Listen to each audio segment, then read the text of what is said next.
Bismillahirrahmanirrahim. Assalamualaikum warahmatullahi wabarakatuh. Alhamdulillahirabbil alamin, wassalatu wassalamu ala asyrafil anbiya'i wal mursalin sayyidina wa maulana Muhammadin wa ala alihi wa sahbihi wa barik wa sallim ajma'in. Subhanaka la ilma lana illa ma 'allamtana innaka antal alimul hakim wa la haula wa la quwwata illa billahil aliyyil azim. Rabbi shrah li sadri wa yassir li amri wahlul 'uqdatam min lisani yafqahu qawli. Alhamdulillahirabbil alamin, segala puji syukur pada Allah Subhanahu wa taala karena Dialah yang telah mempertemukan dan mempermudah kita untuk menuntut ilmu pada pertemuan kali ini, dan juga sholawat serta salam kita haturkan juga kepada junjungan kita Nabi Muhammad sallallahu alaihi wasallam. Semoga kita mendapatkan syafaatnya di yaumil qiyamah kelak, amin ya rabbal alamin. Baik, kita akan melanjutkan pembahasan kita yang telah lalu. Kita yang telah lalu telah membahas tentang dalil-dalil atau ayat Al-Qur'an tentang perilaku optimis, perilaku ikhtiar, dan perilaku tawakal. Nah, sekarang kita akan membahas bagaimana pengamalannya dalam kehidupan sehari-hari, itu optimis, ikhtiar, dan tawakal. Nah, baik, sekarang kita masuk kepada pengamalan perilaku optimis. Yang pertama, optimis dalam beribadah kepada Allah Subhanahu wa taala. Jadi artinya bahwa kita dalam beribadah, kita harus menanamkan dalam hati kita bahwa insya Allah Allah akan menerima ibadah kita. Tapi jika kita berburuk sangka kepada Allah Subhanahu wa taala, menganggap Allah paling nggak menerima ibadah saya, maka ketika itu juga Allah nggak mau menerima ibadah kita. Misalkan kita sedekah, pasti Allah nggak menerima sedekah saya. Maka ketika itu juga Allah nggak mau menerima hasil dari sedekah kita. Maka jangan berburuk sangka kepada Allah. Berbaik sangkalah, insya Allah Allah akan menerima ya ibadah yang saya lakukan. Jadi gitu. Jadi dalam Islam juga menyuruh kita untuk khauf, takut, dan raja, mengharap. Jadi kita memang takut juga. Saya takut nih kalau ibadah saya nggak diterima. Tapi takutnya itu juga harus tetap berusaha. Nah, dan juga raja, mengharap bahwa mudah-mudahan Allah menerima ibadah saya. Jadi yakin, optimis dalam ibadah ini adalah tetap berpegang kepada Allah Subhanahu wa taala, mengharap Allah menerima ibadah kita. Jadi jangan berburuk sangka, paling nggak diterima. Jangan gitu. Tetap kita harus yakin, tetap berharap pada Allah, semoga Allah menerima apa yang kita ibadahkan. Baik, yang kedua, optimis dalam memahami pelajaran dengan baik ketika belajar. Jadi tetap ada semangat untuk belajar. Jangan patah semangat. Aduh, saya nggak bisa ini, gak usah belajar. Jangan seperti itu. Tetap harus yakin. Kalau saya tetap berusaha, insya Allah saya bakal pinter juga. Walaupun saya nggak bisa ngitung, belajar aja terus. Nanti insya Allah akan bisa. Jadi harus tetap berharap dan yakin Allah Subhanahu wa taala akan memudahkan kita dalam memahami pelajaran. Jangan patah semangat, tetap semangat, tetap berharap kepada Allah Subhanahu wa taala akan mendapatkan paham dalam pembelajaran. Jadi jangan patah semangat. Yang ketiga, optimis bahwa Allah Subhanahu wa taala akan memberikan ampunan kepada orang yang bertaubat. Kita semua pasti adalah pernah berbuat dosa. Walaupun demikian, kita juga harus bertaubat kepada Allah Subhanahu wa taala, dan jangan malas untuk bertaubat. Allah Subhanahu wa taala itu tidak pernah malas untuk mengampuni kita, tapi hanya kitalah yang malas untuk memohon ampun kepada Allah. Karena Allah Maha Pengampun. Allah Al-Ghafur, Maha. Jadi bukan hanya seorang yang pengampun, tapi adalah Maha Pengampun, pengampun dari segala yang pengampun. Apapun dosa kita bakal diampuni selama kita mau bertaubat dan tidak ingin mengulanginya lagi. Jadi gitu. Kalau kita nggak mau bertaubat, maka akan disiksa Allah Subhanahu wa taala. Tapi kalau kita mau bertaubat, tapi bukan taubat yang biasa, taubatan nasuha, tidak ingin mengulanginya lagi, berusaha tidak ingin mengulanginya lagi, maka Allah akan mengampuni dosa kita. Walaupun sebesar gunung, setinggi langit, seluas bumi dan seisinya. Kalau kita memang yakin benar-benar bertaubat kepada Allah, percaya akan rahmatnya Allah, dan berusaha untuk menjauhi, tidak mengerjakan lagi, Allah ampunin, hapus semuanya. Dan juga nanti di akhirat Allah nggak ngungkit-ngungkit lagi. Wah, misalkan kita pernah mencuri, tapi kita ya Allah ampuni dosa saya. Tapi ingat, kalau dosanya sesama manusia itu bukan hanya memohon ampun kepada Allah, tetapi juga harus minta maaf kepada orang yang bersangkutan. Kalau kita salahnya kepada Allah, misal kita pernah melakukan dosa kepada Allah, berprasangka buruk misalkan, atau tidak sholat, tidak membayar zakat, maka itu memohon ampunnya kepada Allah dan insya Allah Allah akan mengampuni. Tapi kalau dosa kita kepada orang lain, maka itu dua syaratnya. Pertama, mohon ampun kepada Allah. Yang kedua, itu juga harus memohon minta maaf kepada orang yang bersangkutan. Kita pernah mukul orang, misalkan dia nggak salah, maka itu bakal harus minta maaf kepada orang tersebut dan juga mohon ampun kepada Allah. Kita pernah mencuri barang teman, mengambil pulpen teman yang jatuh, kita ambil masukin, nah itu juga harus minta maaf kepada orang dan juga mohon ampun kepada Allah, maka Allah akan mengampuni dosanya. Itu susahnya kalau bersalah dengan orang lain, apalagi kalau menjadi pemimpin negara maupun daerah. Misalkan ada yang korupsi, itu mau minta maafnya itu banyak orangnya, jutaan orang. Bagaimana bisa caranya? Makanya hati-hati kalau kita nih ada berbuat salah kepada orang banyak, itu susah minta maafnya. Walaupun memohon ampun kepada Allah sampai air mata ini keluar darah sekalipun, ibadah aja terus. Tapi kalau orang tidak memaafkan kita, nah itu susahnya, gak dimaafin Allah. Hati-hati.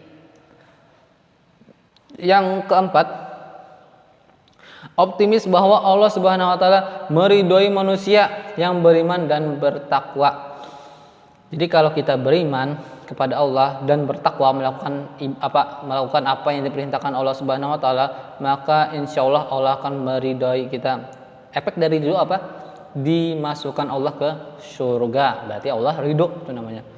Kalau nggak ridho berarti neraka gitu. Masa iya Allah ridho tapi masuk neraka, kan nggak mungkin. Nah, jadi kalau kita beriman kepada Allah dan melaksanakan perintah-perintah Allah, menjauhi larangannya, maka Allah akan meridhai kita, hidup kita insya Allah akan dipermudah, dan juga kita akan dapatkan surganya Allah Subhanahu wa taala. Terus yang kelima, optimis dapat meraih cita-cita di dunia dan di akhirat. Jadi kita tetap harus berharap, yakin kepada Allah bahwa kita akan bisa menggapai cita-cita kita dan di dunia maupun di akhirat. Jangan putus asa, karena segala apa yang di langit dan di bumi itu milik Allah. Mintalah kepada Allah, selama itu baik bagi kita Allah akan kasih, kalau itu buruk Allah nggak kasih, karena Allah pengen yang baik-baik bagi kita. Cuman kadang kita yang berprasangka buruk pada Allah, Allah nggak ngabulin, itu berarti artinya itu nggak baik bagi kita. Itu berlaku bagi kita memang benar-benar beriman kepada Allah. Kalau memang banyak dosa, nah itu berarti nggak dikabulin gara-gara banyak dosanya. Kalau udah ibadah tapi nggak dikabulin, itu berarti nggak baik bagi kita. Oke, selanjutnya pengamalan perilaku ikhtiar. Nah, yang pertama ikhtiar meraih ridha Allah Subhanahu wa taala. Jadi meraih ridha Allah, meraih rahmat Allah itu perlu usaha ikhtiar. Salah satunya dengan cara melaksanakan perintah Allah, ibadah, sholat duha, sholat tahajud, sholat 5 waktu, sedekah, puasa, itu meraih ridha Allah. Itu ada usahanya. Jadi nggak sekedar duduk, ya Allah saya pengen ridha Engkau, tapi nggak melakukan ibadah, itu maka tertolak. Maka harus ada ikhtiar, usahanya. Nah, yang kedua, ikhtiar dalam menuntut ilmu. Jadi menuntut ilmu juga harus ada usahanya. Nggak bisa kita tidur-tiduran, ya Allah berikanlah saya ilmu, belajar enggak? Nah itu enggak mungkin. Maka harus belajar juga, mendengarkan apa yang disampaikan oleh ustaz-ustazahnya, diamalkan juga. Itu ikhtiar kita. Paham enggak paham, tetap dapat pahala. Kalau paham dapat pahala dan dapat ilmu. Kalau enggak paham, ilmunya belum didapatkan tapi pahalanya udah dapat. Nah, kalau enggak menuntut ilmu itu udah rugi, udah pinter enggak, dapat pahala juga enggak. Nah kan mending kalau nggak bisa ya udah dapat pahalanya nggak apa-apa. Ya pahala itu buat tiket masuk surga juga, untuk meraih ridha Allah. Pahala dilakukan, pahala kita dapatkan demi tujuan untuk mendapatkan ridha Allah untuk kita memasukkan ke surga. Kalau nggak ada pahalanya susah masuk surga, masuk neraka. Nah, naudzubillah min dzalik. Kayaknya menuntut ilmu nggak paham tetap ikuti dengan baik dan benar. Insya Allah dapat pahala. Selanjutnya memohon ampunan kepada Allah Subhanahu Wa Taala. Nah, ikhtiar memohon ampun bukan hanya sekedar ngomong, tapi juga berusaha untuk menjauhi perbuatan dosa dan tidak ingin melakukannya lagi. Ada usahanya, nggak sekedar ya Allah ampuni saya, udah besok ngerjakan lagi. Nah, bukan gitu. Tapi ya Allah ampunilah saya, besok nggak mau melakukan lagi, nggak mau berbuat dosa lagi, nggak mau mencuri lagi, nggak mau berbohong lagi. Nah, insya Allah akan diampuni Allah Subhanahu Wa Taala. Nah, jadi nggak sekedar omong doang, tapi ada usahanya. Yang keempat, menjauhi kemudaratan. Jadi berusaha menjauhi yang dosa-dosa tadi dijauhin, berusaha, nggak sekedar ngomong. Yang kelima, berusaha ikhtiar dalam menjemput rezeki. Jadi kerja, cari uang, pengen dapat rezeki, ya usaha kerja. Pengen kaya tapi tidur, gimana caranya? Binomo enggak. Nah, jadi harus kerja. Nah, selanjutnya, pengamalan perilaku tawakal. Meyakini bahwa Allah Subhanahu Wa Taala menetapkan rezeki manusia. Jadi kita memang harus bertawakal. Kita sudah berusaha, udah kerja banting tulang, udah belajar benar-benar, berusaha menghafal Al-Quran yang serius, tapi tetap gak bisa juga bahwa kita harus meyakini bahwa Allah Subhanahu Wa Taala telah menetapkan bagi kita, belum bisa. Karena rezeki, kebisaan dan kepandaian itu dari Allah Subhanahu Wa Taala. Usaha itu milik kita, masalah iya atau tidaknya itu urusan Allah Subhanahu Wa Taala. Tapi tetap usaha juga. Nah, setelah usaha nggak dapat ternyata kepintarannya, bahwa kita harus yakin bahwa Allah lah yang berkehendak belum memberikan kita ilmu tersebut. Nah, itu makna dari tawakal. Sesuatu yang tidak sesuai dari harapan kita, itu berarti Allah punya cara lain. Allah punya strategi dan skenario lain.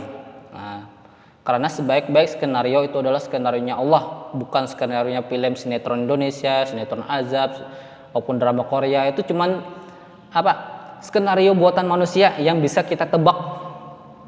Kalau skenario Allah itu susah ditebak, karena Allah memang ahli dalam membuat skenario. Karena ya Tuhan, bukan manusia yang terbatas akalnya. Jadi kita tetap bertawakal pada Allah. Selanjutnya yang kedua menyadarkan segala ujian dan cobaan hanya kepada Allah Subhanahu Wa Taala, itu dari Allah. Ujian dan cobaan itu dari Allah. Jadi kita jangan kenapa saya nggak bisa, kenapa HP saya rusak, kenapa rumah terbakar, kenapa kucing saya mati. Kita harus yakin itu dari Allah Subhanahu Wa Taala sudah. Jadi kita tetap harus bertawakal. Nah, bahwa semua ujian dan cobaan dari Allah Subhanahu Wa Taala.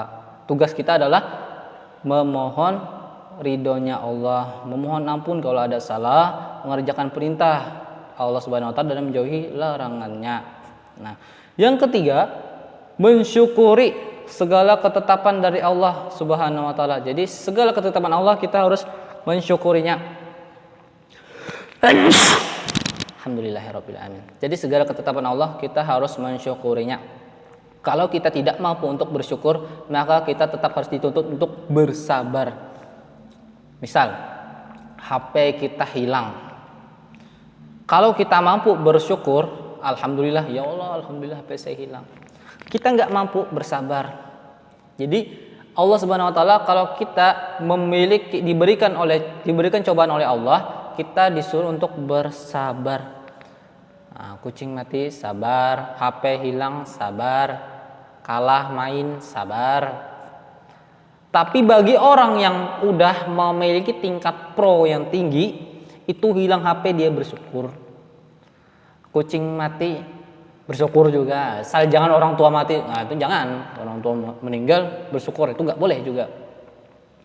Nah, dan lain sebagainya. Tapi kita harus bisa mensyukuri segala nikmat Allah Subhanahu Wa Taala. Cobaan pun kita juga harus bersyukur, karena setiap cobaan itu pasti ada hikmahnya. Kita mensyukuri nikmahnya itu, hikmahnya itu yang kita syukuri. dan juga setiap cobaan, kesakitan kita, kegalauan kita itu semua untuk mengampuni dosa kita. Maka kita harus bersyukur gara-gara Allah pengen ngampunin dosa kita. Maka disitulah tak syukurnya, bersyukur Allah akan memberikan kita hikmah, bersyukur Allah akan mengampuni dosa kita lewat cobaan ini.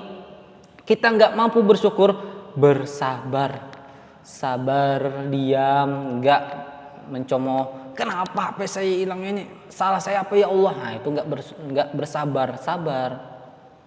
Misalkan HP hilang atau lalu banting TV, hilang juga TV-nya, hancur juga. Jangan gitu, harus bersabar. Ya udah, itu ketentuan Allah Subhanahu wa taala. Nah, baik. Itu saja yang dapat Ustaz sampaikan. Mudah-mudahan berkah, bermanfaat dan kita bisa mengamalkannya dalam kehidupan sehari-hari. Mari kita akhiri dengan membaca doa bersama-sama. Amin ya rabbal alamin. Bismillahirrahmanirrahim. Alhamdulillahi rabbil alamin. Wassalatu wassalamu ala asyrafil anbiya'i wal mursalin sayyidina wa maulana Muhammadin wa ala alihi wa sahbihi wa barik wasallam ajma'in. Rabbana zidna ilman warzuqna fahman bi rahmatika ya arhamar rahimin. Rabbana atina fid dunya hasanah wa bil akhirati hasanah wa qina adzabannar. Wa sallallahu ala sayyidina Muhammadin wa ala alihi wa sahbihi wasallam. Subhana rabbika rabbil izzati amma yasifun. Salamun alal mursalin walhamdulillahi rabbil alamin. Kita tutup dengan hamdalah, alhamdulillahirabbil alamin. Baca istighfar 3 kali, astagfirullahaladzim, astagfirullahaladzim, astagfirullahaladzim. Doa kepada majelis, subhanallah wa bihamdihi, subhanakallahumma wa bihamdika, asyhadu an la ilaha illa anta, astaghfiruka wa atubu ilaik. Wassalamualaikum warahmatullahi wabarakatuh.